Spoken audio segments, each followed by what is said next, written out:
কারণ এই অবরোধ কি কারণে হচ্ছে আপনারাও জানা দরকার।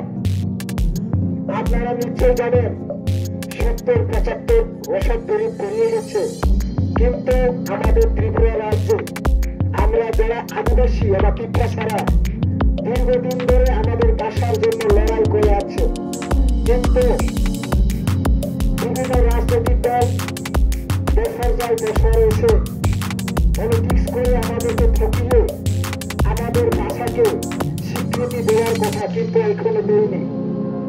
আপনারা নিশ্চয়ই পেপার পত্রিকা সোশ্যাল মিডিয়ার মাধ্যমে দেখতে পাচ্ছেন গত কয়েকদিনে বিভিন্ন পরীক্ষাতে আমাদের উপজাতি এবং টিপ্রাসাদের জন্য আমাদের ভাষার যেটা প্রয়োগ করে সেটাকে আমাদের কর্পোরেট যে পরীক্ষাটা সেটাকে রোমান হরবে প্রশ্ন ছাপিয়ে পরীক্ষা নেওয়ার কথা ছিল, কিন্তু এই বর্তমান সরকার আমাদেরকে ঠকিয়ে যে কথাগুলো আমাদেরকে দিয়েছিল বা আমাদের টিপ্রাসা পিএসএফকে দিয়েছিল সেই কথাকে অমান্য করে ওনারা উল্টা বাংলা ভাষা দিয়ে প্রশ্ন ছুটে পরীক্ষা আমাদেরকে নিতে চেয়েছিল। এই প্রশ্নটা আমরা এই প্রশ্নকে মেনে নিতে পারছি না, সেই কারণে আজকে আমরা এই রাস্তায় করতে বাধ্য হয়েছি। আমরা কেউ বিরুদ্ধে না, আমরা জাতির বিরুদ্ধে, আমরা ভাষার বিরুদ্ধে না, যে কোনো জাতি যে কোনো ধর্ম আমরা কারোর বিরুদ্ধে না। যে কোনো জাতি যার যার ভাষার জন্য আন্দোলন করতে পারে। এই আন্দোলন আজকে একদিনের আন্দোলন না, 70 বছর পেরিয়ে গেছে, কিন্তু আর আমরা থেমে থাকবো না। এই আন্দোলন আজকে যে স্ট্রাইক যদি মেনে না নেওয়া হয় তাহলে আমরা অনির্দিষ্টকালের জন্য সারা ত্রিপুরা রাজ্য বন্ধ দেওয়ার ঘোষণা দিয়ে। তাই বন্ধুগণ, আপনারা মন খারাপ করবেন না। আপনারা নিশ্চয়ই সোশ্যাল মিডিয়ার মাধ্যমে দেখেও আপনারা আজকে গাড়ি নিয়ে এখানে রাস্তার মধ্যে দাঁড়িয়ে আছেন। এটা কিন্তু আমাদের প্রশ্ন।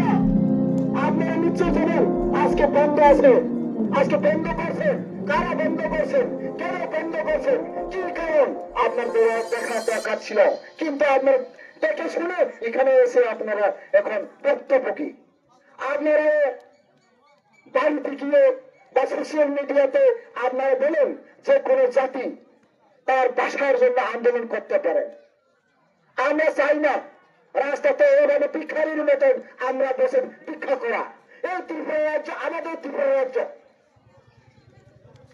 আমরা কি ইচ্ছা আছে যে রাস্তাতে বসে এরকম ভাবে আমরা সকাল থেকে এখন অব্দি আমরা বসে আছেন? আমরা চাই সবার সাথে সারা ত্রিপুরা রাজ্যে শান্তিপ্রিয় শান্তি বাতাবরণ সৃষ্টি করা, কিন্তু এই গভর্নমেন্ট, বর্তমান গভর্নমেন্ট বারবার আমাদেরকে ঠকিয়ে এখন আমাদেরকে বাধ্য করে দিয়েছে যে রাস্তাতে বসার জন্য। এখানে আপনারা দেখতে পাচ্ছেন এখানে ছোট ছোট কচি কাচারা, ওনারা তো এখন বাড়িতে মাঠে ময়দানে খেলার সময়।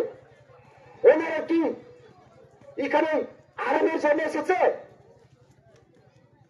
সেই কারণে আমরা চাই আজকে শুধু 100-200 কচি কাঁচা ছুটেছিল, কিন্তু ভবিষ্যতে আজকে সন্ধ্যার মধ্যে যদি কোন পদক্ষেপ না নেই, উপর মহল থেকে কোনো খবর না আছে, তাহলে আপনার আগামী কাল থেকে দেখতে পাবেন এই ন্যাশনাল হাইওয়েতে লক্ষ লক্ষ আমাদের ত্রিপুরা স্বাস্থ্যের মাধ্যমে রাস্তাতে বসে যাবেন।